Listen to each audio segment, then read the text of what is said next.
Okay, I'm back. We left off the book review of the Discovering the Personality Types of the Enneagram when we had completed chapter 2, which was how the Enneagram helps us grow. We looked at the Rizzo-Hudson Enneagram Type Indicator, which was just a basic description of kind of the content and reason for the Enneagram. Now we're going to look at the scientific validation and limitations within psychological tests. So, the intention behind developing the RETI was not merely to give people a shortcut for determining their personality type. If the Enneagram is to continue to gain mainstream and academic acceptance, the empirical validation of the system is necessary, and having a reliable questionnaire is essential. That process was 3. Qualified psychometric researchers are invited to contact the authors to conduct further validation studies of the RETI and of the Enneagram. See our contact page at the end of this book. Okay, we're on our way from page 11 to page 12. Okay.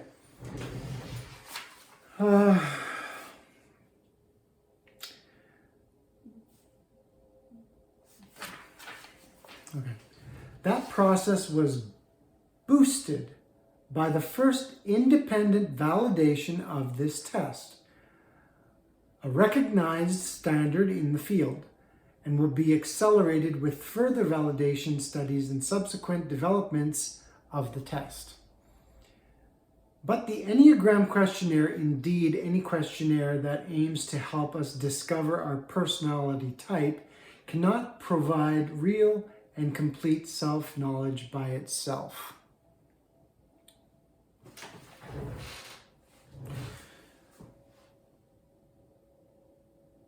At best, all an Enneagram test can do is to provide evidence about your dominant type.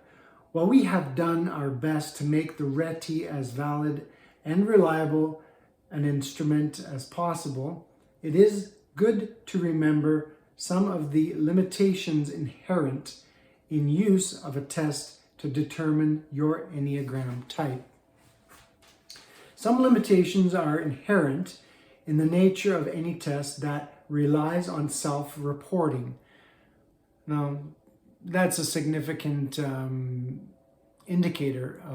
If you're not truthful with yourself, then any test that you take, be it for entertainment or just to find out a personality type of yourself or your relationship, is invalid if you're not honest with those questionnaires. Then again, it is coming from the opinion of an individual, because it's only an individual that had devised this questionnaire from their own research and their own development of the assumption that this would provide you with answers that you've been tasked with to answer.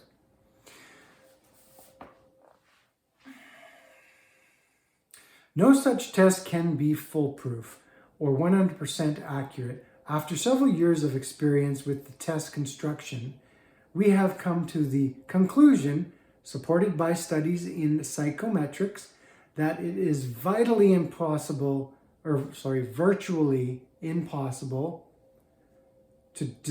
devise a questionnaire that is over 85 to 90% accurate. That is a significant amount of indication if you're looking at it from 100% foolproof. I mean, why does the human species use the 100% calendar or the 100% percentage to give you whether it is truth or if it's just fiction or maybe it's just information.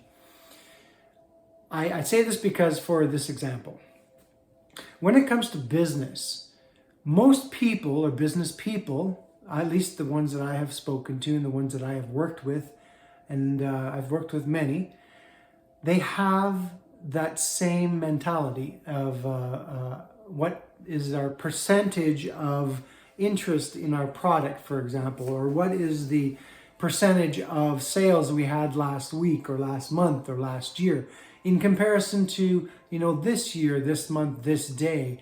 What was changed at the time? What was the environment like? All of these questions are supposed to base your anticipation and your deliverance on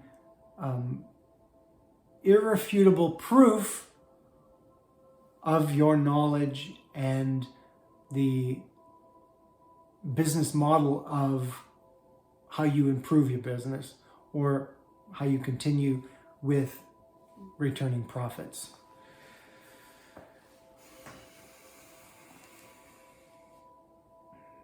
Okay. While we have done our best to make the RETI as valid and reliable an instrument as possible, it is good to remember some of the limitations inherent in using the test to determine your Enneagram type. Some limitations are inherent in the nature of any test that relies on self-reporting. No such test can be foolproof or 100% accurate. After several years of experience with test constructions, we have come to the conclusion, supported by studies in psychometrics, that it is virtually impossible to devise a questionnaire that is over 85 to 90% accurate. And any claims to anyone's having done so should be met with skepticism. In the appendix of this book, we have included the results of an academic study of the RETI administered independently by Rebecca Nugent, a PhD, as her doctoral dissertation at the University of Akron. We intend to use this study to make further refinements of the test and hope that it will lead to further validation studies of the RETI in any case. Dr. Nugent's findings were highly encouraging and placed the RETI well within the range of a variable psychological test. But even with sufficient reliability in the test construction, other challenges remain. One of the primary limitations with the personality test based on self-reporting is that it takes some degree of self-knowledge to take a type test. Yet this is often the very thing that is in short supply. Because many people lack self-knowledge, they are at a loss about what is true about them when a questionnaire asks them to report on their attitudes or behaviors. At the heart of the problem is the fact that each of us has a certain self-image. That is very well said. We all have this persona we like to portray, or this persona to our acceptance in whatever tribal tribe we're in. Because many people lack self-knowledge, they are at a loss about what is true about them when a questionnaire asks them to report on their attitudes or behaviors. At the heart of the problem is the fact that I think I need more lighting in here. Let me go back here. At the heart of the problem is the fact that each of us has certain self-image that does not include everything about us.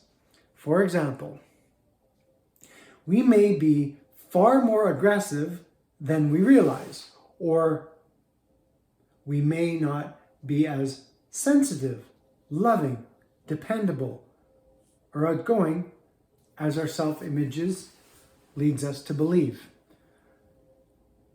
One of the values of the Enneagram is to help us correct our distorted notions about ourselves. But until we can acknowledge our blind spots, we will not be able to recognize them either in ourselves or in a test. Again, this is all to do with a test, the Enneagram test, to determine your most dominant personality type. And remember, there are 9 of them. It is also in a very nature. It is also in the very nature of certain personality types to have difficulty identifying themselves. The 3 primary types, which now we're using numbers for this, is 3s, 6s, and 9s. So I haven't shown you a diagram of what the Enneagram personality type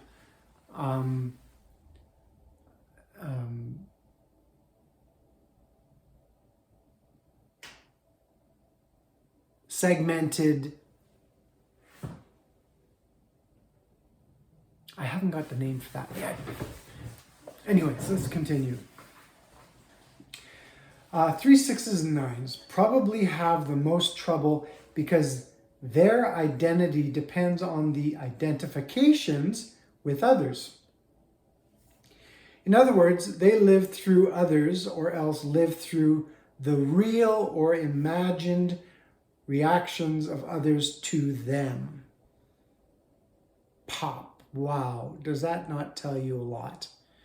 Some people don't have a very strong self-image of themselves. I'd have to suffice to say that I think a majority of us do not have that kind of self-image. But this is where we find out our truths. And again, it is mostly dependent on our upbringing. I've read the book myself. It's been a while since I read it, so some of this is kind of being refreshed to my memory, and other parts of it are almost just knowledgeable things that things that I had inherently remembered. They were ingrained in my at the time of the reading of the book. Okay. Either way, because they do not see themselves directly, testing for these types is more difficult. Of course, all of the types present other problems caused by self-deception, self-justification, and the desire to look good. This can be particularly true when the test is administered in the workplace, any workplace we're talking. People are likely to respond in ways that they believe are expected of them rather than as they truly feel. I'm just going to put my finger on this for a second. Going back to that, how we look. I mean, is that not just what YouTube is all about? TikTok, YouTube, all of the social media is to facilitate this persona we want people to understand about us. We want to reflect on the personality of ourselves as being approachable, being kind, being considerate, being understandable, not being judgmental, and so on and so forth. But in complete honesty, I don't believe as individuals living in an individual construct like the planet, and I just wanted to bring back something that really has nothing to do with the Enneagram, but I was watching Kennedy give a speech on NTD News, and he made a profound observation. indicating that we are all individuals who live on an individual planet, but there is only one planet.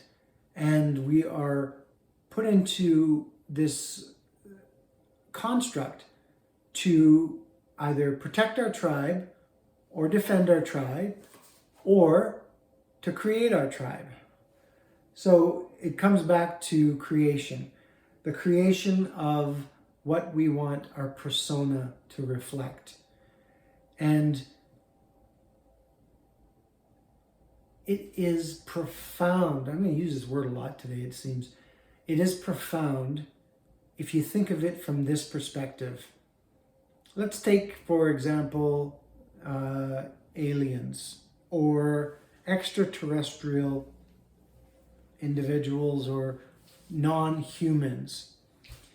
Well, we already live on an alien planet. I mean, our human species is diverse in many ways, not only through the colors of our eyes, to the colors of our skin, our hair, our body types, our I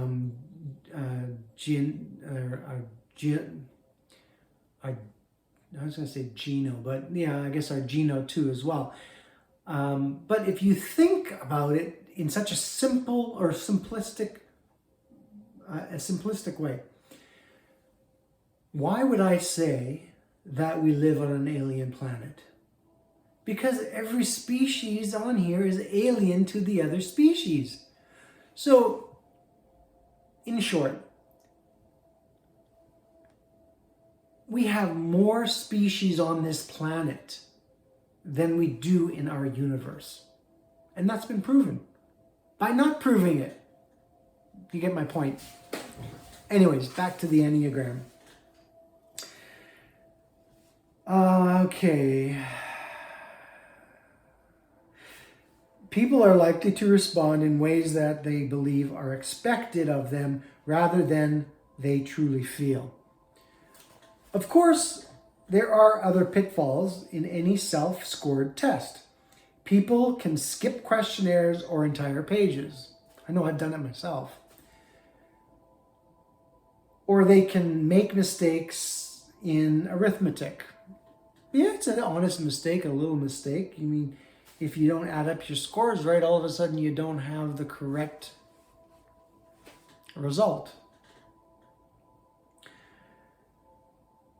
Sometimes they do not understand the vocabulary. Now that is significant in the fact that depending on your upbringing, maybe your education, or not so much the education you get as the education that you are naturally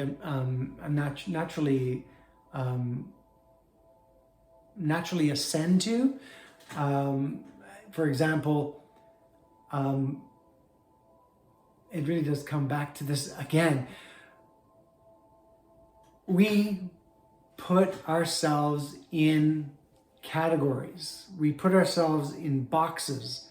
We put ourselves in constructs, in cultures, in tribes, and so on and so forth.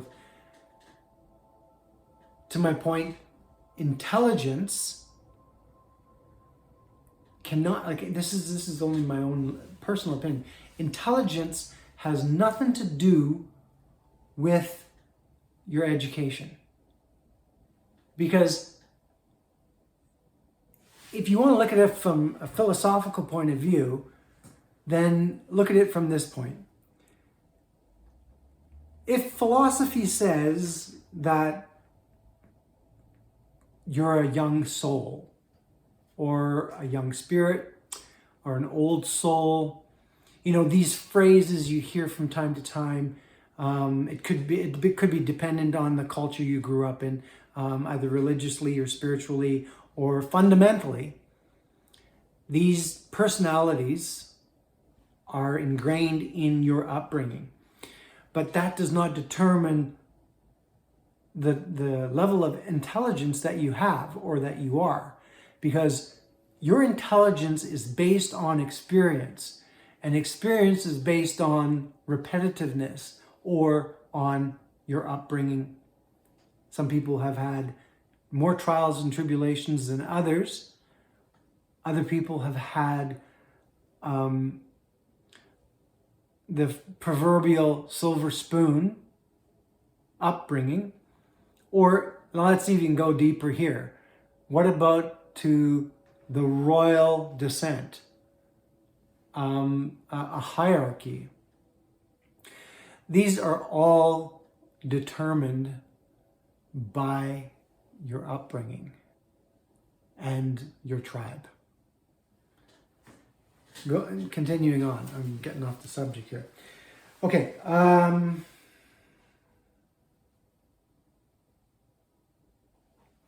Mistakes with arithmetic. Sometimes they do not understand vocabulary. Do not read or follow the instructions. Now that's also something else because it could be interpreted differently. What something means to me may mean differently to you, but it could be in the same context. Other errors are more subtle. And I love this line. Subtle. While some respondents do not have the self-knowledge to answer the questions appropriately, others may know the Enneagram type as so well that they are able to skew the answers to make the test confirm the type that they want to be. Others may overanalyze the questions and become confused by hair-splitting and thinking of fantastic situations in which both of the statements might possibly be true of them. When one considers all of the potential sources of error that can be introduced in test taking, it is a wonder that psychological tests, including the RETI, ever come out at all.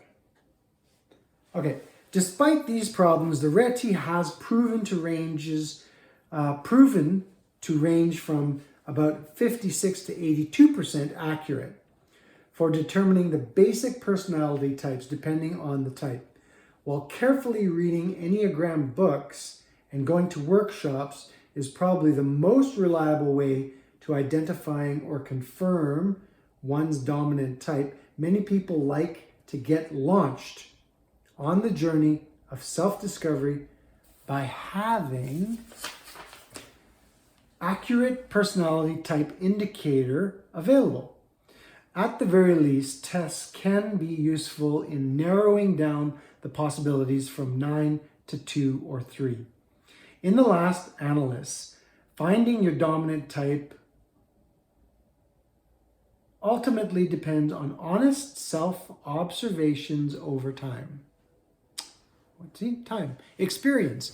It has everything to do with experience. Even when you're taking a test, I was terrified of tests in school.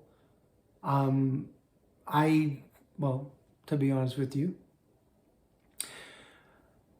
I have what is commonly known as, and if I can think about it right at the top of my head, it would be, you know what I'm thinking. I won't say it. I'll bring it up when it comes to mind. Okay.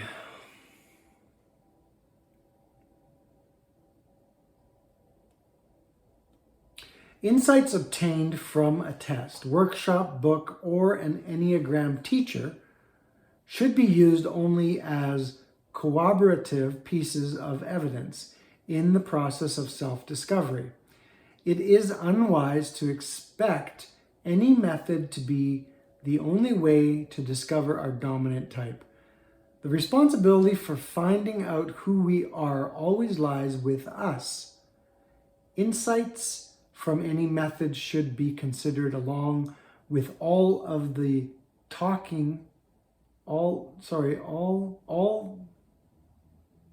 all the other available evidence before we come to any final conclusions. Talking to a friend, or talking to friends, reading the descriptions of the types, attending workshops, and above all, relying on your own self-observations over a period of time are the best ways to discover your type with confidence.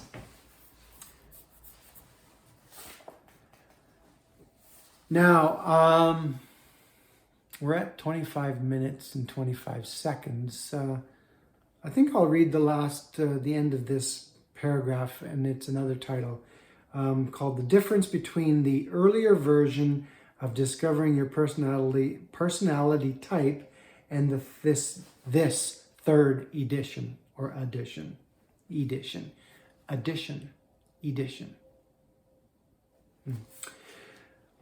While the earlier two versions of this book have proven to be favorites with Enneagram readers, we realized that people were primarily purchasing them for the test and not using much of the supportive text on interpretations.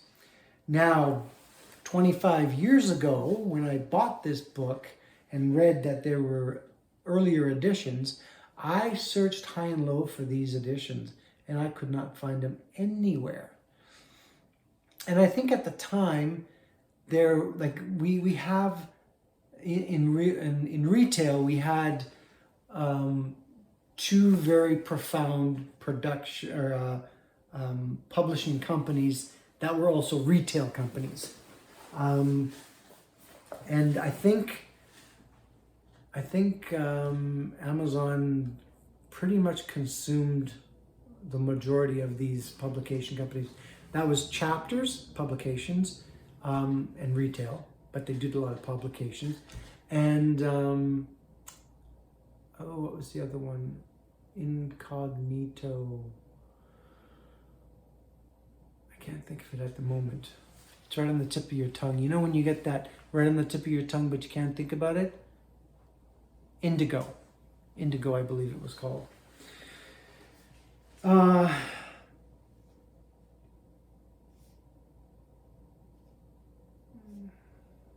We realized that people were primarily purchasing them for the test and not using much of the supportive text on interpretations. At the same time, we were aware of the need for a simple, fresh introduction to the 9 Enneagram types for people newly acquainted with the system. You know how they call it a system, eh? We live in a system that has been procreating over centuries, maybe even millennia, which is thousands of years. We have made some additional changes and refinements to the version of the test in the last edition of Discovering Your Personality Type, version 2.0.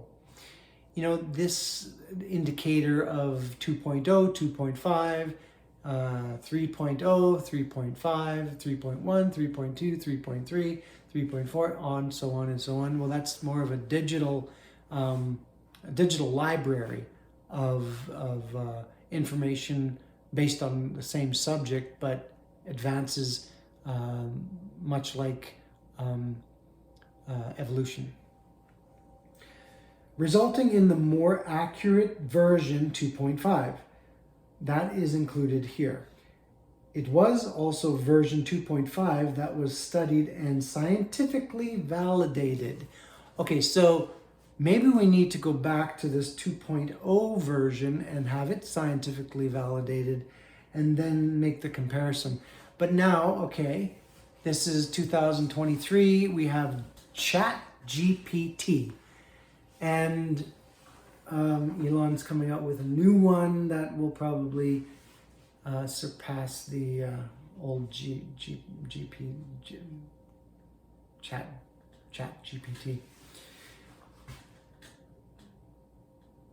That's yet to be unveiled. So, continuing on. Scientifically validated. Okay, thus, it made sense to release a new edition of this book with the validated version of the test and with additional introductory material. Our hope was that readers would find in this newest edition all they needed to begin their exploration of the Enneagram without going into greater complexities and subtleties of the system that we have described in our other works. As a result, we removed some of the extra interpretive material and replaced it with fuller introductions to the 9 types as well as the basics of the system. The 2-paragraph descriptions of the 9 types from the last edition are here replaced with treatments of over 2,500 words each. In this new edition, readers can take the test and immediately go to the type chapters for an introduction to all the most important points they need to know about their type. We have also included new material for more advanced students so that those familiar with our other books will be well rewarded by investigating the type chapters and other sections in this edition. Okay, I'm going to leave it at that for today. I did go back over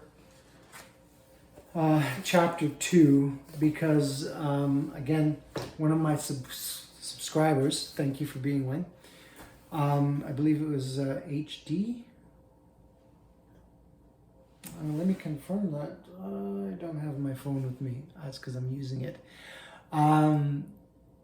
That subscription or subscriber had,